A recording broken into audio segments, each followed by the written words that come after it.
Hello friends, કેમ છો? મજામાં ને? તો આજે હું તમને તુરની દાળ અને ચોખાની ખૂબ જ હેલ્ધી એવી ટેસ્ટી કે જે તમે પાઉંભાજી પણ ભૂલી જાઓ એવી ખીચડી બનાવીશ. તો એના માટેનું મેં એમાં અડધી વાટકી ચોખા અને અડધી વાટકી તુવેરની દાળ બંને ભેગા પલાળી રાખ્યા છે. ત્યારબાદ એમાં મેં ઝીણી ઝીણી દૂધી, બટેટા, વટાણા, ડુંગળી, લસણ, ટમેટાં, લીમડું એ બધું જ નાખી અને આપણે વઘારીશું. પછી એમાં ગરમ મસાલો, ખાસ પાઉંભાજીનો મસાલો નાખવાનો છે કે જે પાઉંભાજીનો મસાલો નાખવાથી તેનો ટેસ્ટ અસલ પાઉંભાજી જેવું થશે. કે નાના છોકરાઓ આ ખીચડી ન ખાતા હોય તો પાઉંભાજી સમજી અને બ્રેડ આરે ખાઈ લઈએ છે અને સ્વાદમાં ખૂબ જ ટેસ્ટી લાગે છે. તો હવે આપણે એ બનાવીશું. એમાં મેં આ તેલ, આવા 3 ચમચા તેલ મેં લીધું છે. 4 વ્યક્તિ ખાઈ શકે એ રીતે મેં ખીચડી બનાવી છે. હવે આપણે એમાં પહેલા સૌપ્રથમ રાઈ નાખશું. રાઈ થઈ જાય એટલે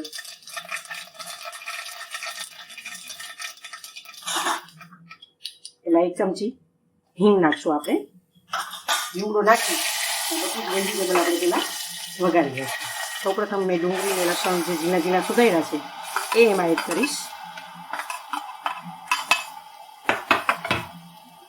ગાજર, વટાણા, ઝીણી દૂધી અને બટેટું, જે મેં 2 ઝીણા બટેટા લીધા છે, આપણા વટાણા છે અને દૂધીનો નાનો કટકો લીધો છે.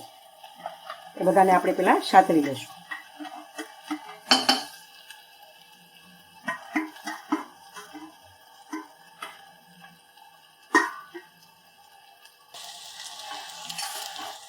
ત્યારબાદ એમાં આપણે ટમેટાં નાખીશું.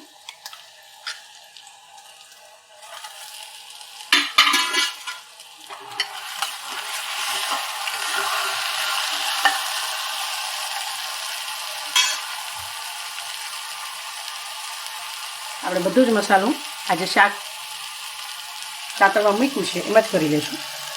નાની 2 ચમચી હું મીઠું નાખું છું. એમાં 1 નાની ચમચી હળદર નાખીશ.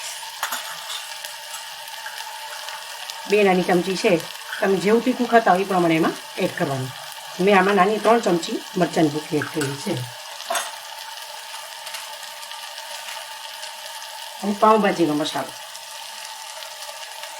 એ પણ 2 ચમચી એડ કર્યો છે એમાં. ત્યારબાદ આ બધું હલાવી તેમાં આપણે ચોખા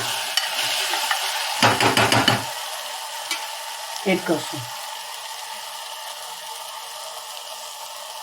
અડધી વાટકી ચોખા છે, અડધી વાટકી તુરની દાળ છે, એટલે આપણે એને 4 ગળું પાણી એમાં એડ કરીશું.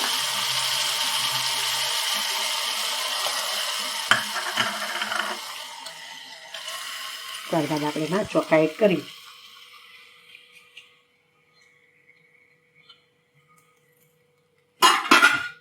બધું મિક્સ કરી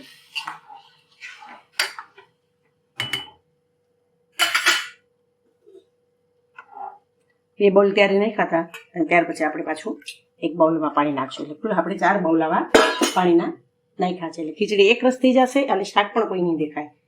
જે નાના બાળકોને અમુક શાકોમાં વાંધો આવતો હોય છે, આમાં એક રસ થઈ જશે એટલે ખબર જ નહીં પડે કે આમાં કયા કયા શાક એડ કર્યા છે. અને ખૂબ જ હેલ્ધી બને છે, સ્વાદમાં ખૂબ ટેસ્ટી છે આ ખીચડી. તો હવે આપણે આમાં 4 થી 5 વિસલ વગાડી લઈશું. ત્યાર પછી થઈ ગયા પછી આમાં તમે બટર પણ એડ કરી શકો છો, ઉપરથી કોથમરી પણ એડ કરી શકો છો. તો હવે આપણે એને બંધ કરી દઈશું. આને બ્રેડ સાથે ખાવાથી ખૂબ જ સરસ લાગે. દહીં અને બ્રેડ તૈયાર છે વેજીટેબલ વઘારેલી ખીચડી. આપણે કોથમરી નાખી દઈશું થોડી.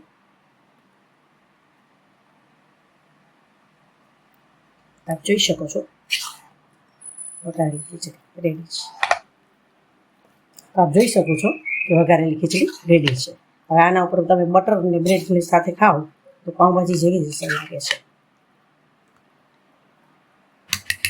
આપને આ ખીચડી કેવી લાગી તે મને ચોક્કસથી જણાવશો.